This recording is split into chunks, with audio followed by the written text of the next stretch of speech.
Welcome back to One to Step, and in today's video I'll be showing you how to log into your Homefinder account. Before getting started, if you are new to the channel, please do subscribe and turn on the notification bell icon to get notified every time we upload new videos. Now let's get started. First of all, open your Google Chrome or any web browser. Then on the search bar, type in Homefinder login.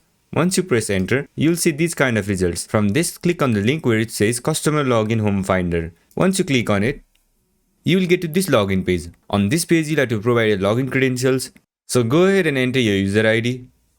After that, enter your PIN code or passcode. And in case if you don't remember your password, you can click on this link to reset your password. And if you want to complete or update your application form, you can click on this link. Once everything is set, make sure you have entered the correct credentials. Then click on the sign in button. Once you click on it, you'll be logged into your account. So this is how you do it. I hope this video was helpful. And if it was, don't forget to leave a like, comment and subscribe. And turn on the notification bell icon to get notified every time we upload new videos. And I'll catch you on the next one.